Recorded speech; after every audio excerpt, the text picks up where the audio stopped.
To me, custom made for a person, myself having it being made for me, or someone making something for me, would be modifications and personalization that would reflect the person's character. Something that if you see the modifications, you'll know that that's clearly for that person, such as a favorite color or a favorite type of design, like embossing or threading. I think there's this word which is called authenticity and connection. So as a designer too, I feel like through whatever I draw, design, make, establishing this sense of personal touch and personal connection at the same time while making something very authentic is what custom made means to me. I think if I'm making custom made, then that person is extremely special to me because a lot of my effort is going in and it comes something from my heart. It's obviously looking at their preferences and likes. Extremely grateful for that person being in my life, and everything counts for me, like being with that person. I guess it is mostly dependent on what the person needs and what the person, how the person likes the things to be.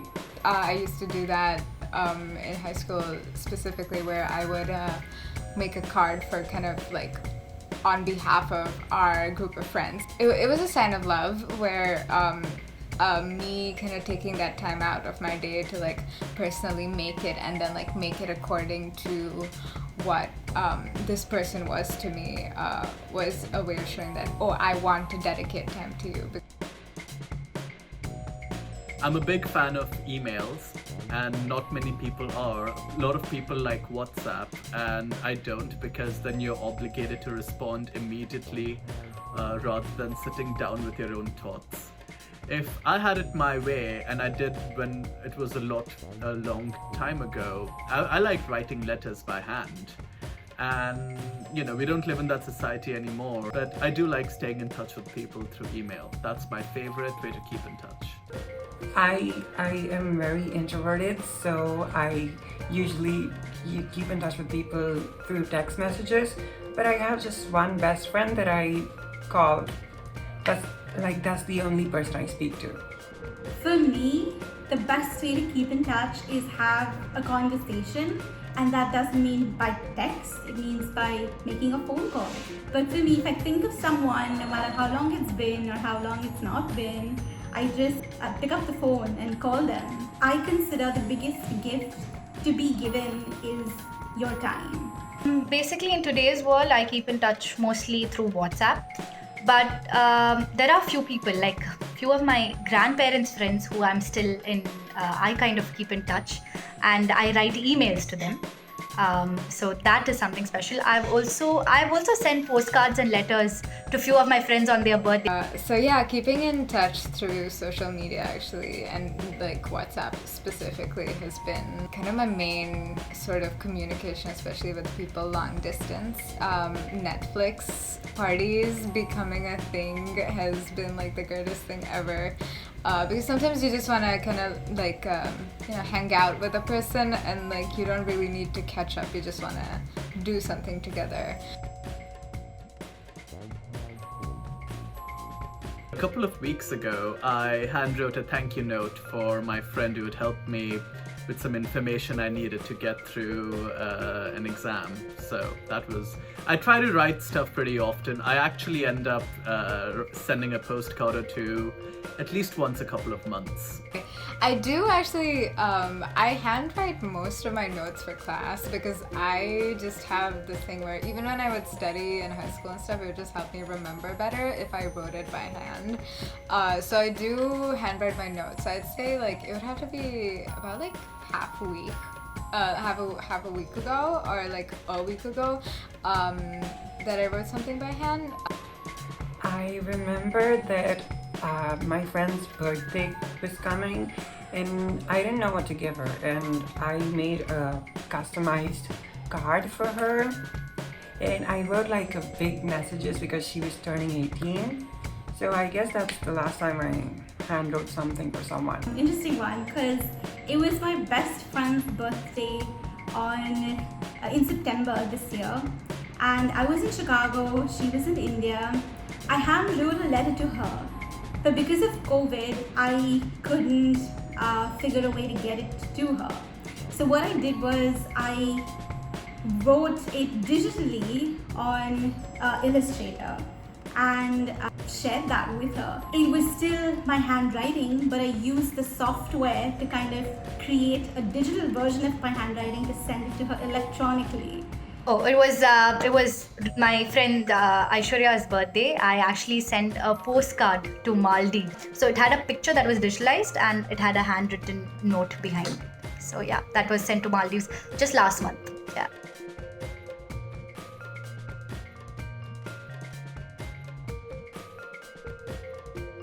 I would say yes, but it is a lot of work. I think postcards are a great way when because you can take all the pictures you want, but a postcard is a nice collection when you look back over the years. It's a nice memento to have. I went for a trip to Bangalore, and it's a place in India, and we had this it was like a meetup where all the readers, people who love to read books, come together. And it also comes with where you can exchange books. You don't know who this person is, and then you exchange books. So you can write in your book a message to that person. So it's a book as well as with a message. I don't think I have. No. That's a short one. Yes, I have exchanged multiple handwritten letters. So I love writing to my niece and nephew. They live in Bangalore, so whether I've been in India or whether I've been in Chicago, early on, from when they started writing, they would send me letters with drawings like children do, and I feel like that's one way I've found to connect with them.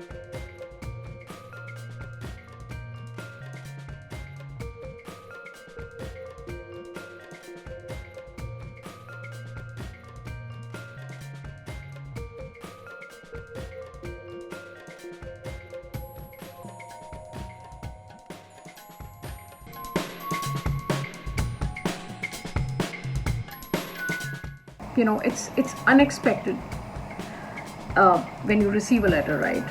It seems like such a thoughtful effort. I feel when you get this unexpected piece of mail in your post box and you look at the cover of the card, you look at the handwriting, you just read, even if it's something like, you know, I hope you're fine, I hope you're staying healthy. It just lifts that, even if you're feeling a little dull that day. But I think reading that someone else cares about you, to have sat down and captured his thoughts and written to you and taken the effort to go out and post it, and you open your box and you get it, it's like a box of sweets. I feel it's the thought and effort. My mother especially, you know, she uses these Hindi proverbs, and she writes as she speaks. So when I open her letter, I know that it's going to be a live experience, almost like, you know, how you're watching a play or movie or TV. And I enjoy that. I enjoy that authentic experience. I also feel very connected because I think I left home at a very early age. I left when I was 19, and but her letters always found me wherever I was, and that feels very, very special. It's not like it keeps me connected to my roots. I feel that I feel her letters are almost like her umbilical cord, right? That you break the cord, you cut the cord when a baby is born, but it's this invisible cord that she had with me, and that, you know, she let me go, she let me fly, but then, you know, she pulls it through. So I just felt that, you know, those letters were perhaps the largest connection I had with home. She's very pragmatic, and she prefers sentiment to sentimentality. So it's not like her letters are full of woe or, you know, excess emotion that would make me feel sad. I thought that they always made me feel happy because they were a source of joy, a source of wonderful things which I was missing, but then I could live those things through those letters. And she sent me her recipes, and I weighed and measured, and I something I'd eaten, something traditional like gujia when I made it, and I had really fond memories of eating it when my nani used to make it for Diwali or Holi. So when I made it myself, and even when I'm pressing and making that side pattern, I just felt very accomplished. I felt that it was a slice of home that I had created, and I think we take it for granted when it's made and given to you. But because it had gone through such a process that she had written to, I had asked for it, and she had written to me, and then she had shared some incidents around it, that this time it was so hot that mine didn't come out so well. So she around that she would just write a few tips that you see how the weather is. If it's too hot, keep the dough in the ref. Take it out only when it's time to make it. And she'd give these small traditional tips which perhaps you won't find on food blogs and recipe books. She would say just put a pinch of salt and a pinch of sugar in the dough, because it won't give you those bubbles. And or something like just cover the dough with a wet cloth. I feel these are small tips which I felt like I had these secret. I was party to a secret which nobody else knew, and which made me feel that when I made it and I ate it, I felt it was far more delicious than the one available in a shop or a ready-made one. I felt that the process was what it was not the actual making of the recipe, but the process of getting it and reading it and interpreting it. It just made everything around it so delicious and so original, right? At that time I didn't really imagine that 10 years later I won't this medium would kind of disappear, and my mom would just pick up the phone and say, put this. Like, it's not the same, right? And if I tell her that no, you have to give me a proper recipe, she would say, okay, note it down, because for her that form is gone.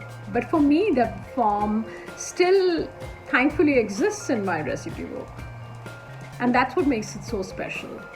As early as Neanderthals, I know that the caves had these stone markings, and I feel even lack of pen or pencil didn't stop people from scribbling their thoughts, whether it was stones or walls or leaves.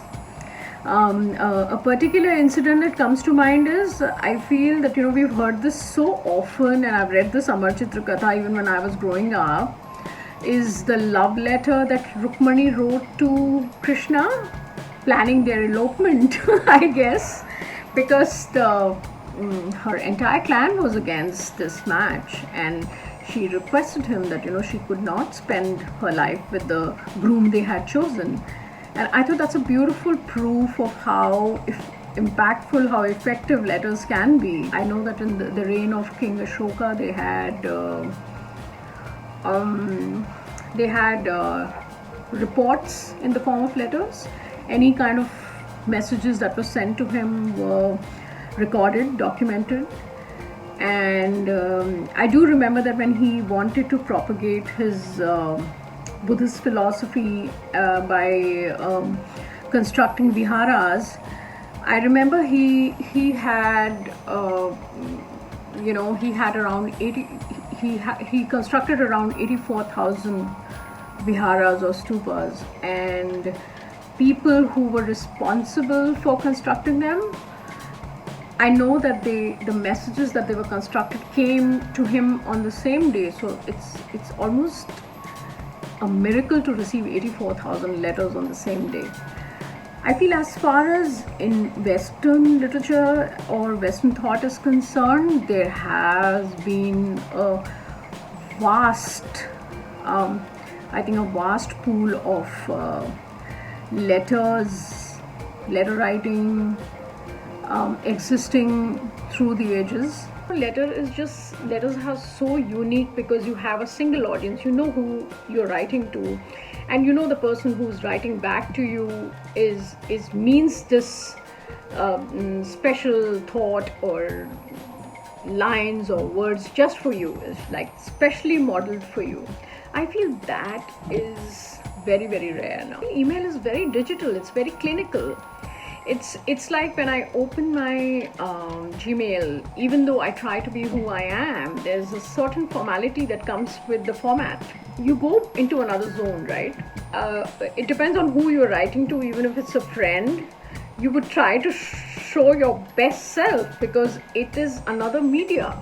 I feel the format of letters is informal, it is like it's in your hand. You can hold it in your hand and it's up to you whether you want to even post it. Time of pandemic, I would say that more and more people need it because they need to feel close. We were all in a state of isolation and we need to form these invisible bonds and be there for each other, because there are a lot of people who would perhaps not have that kind of support system.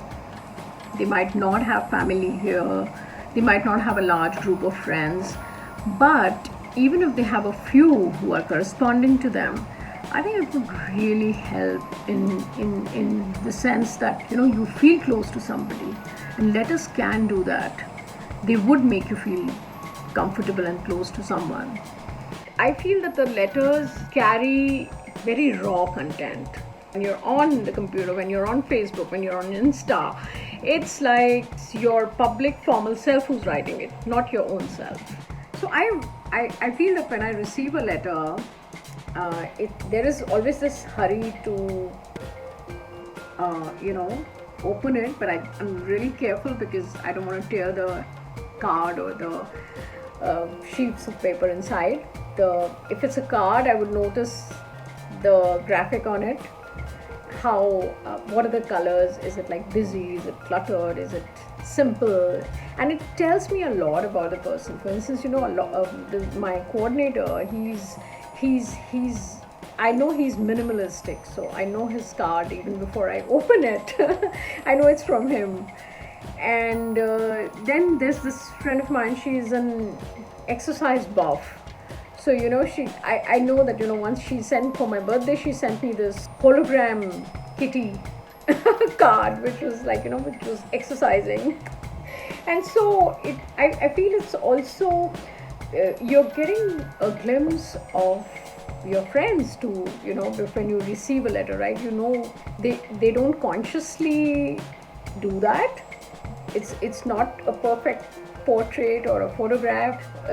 It's in their choice of card and what they've written, that this is this person I know, and this is what I liked about this person when I met him first. There's a lot to be said about how people write. My mom used to really stress on clean, good handwriting. And my brother's handwriting was famous as a fly dipped in ink and making spots or footprints on page is what my mom used to tell him.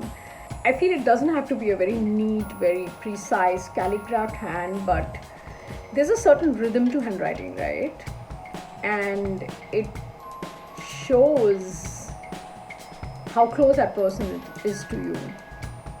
I feel there's a certain way the letters are formed, the alphabets are formed, whether it's dear or dearest, whether it's a red pen or a black pen or a blue pen.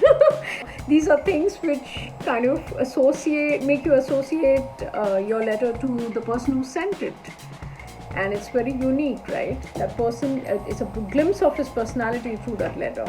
Out of my cohort, my fiction writers would be the ones who would have this condensed, mysterious way of writing, while the poets have a very warm and musical way of writing.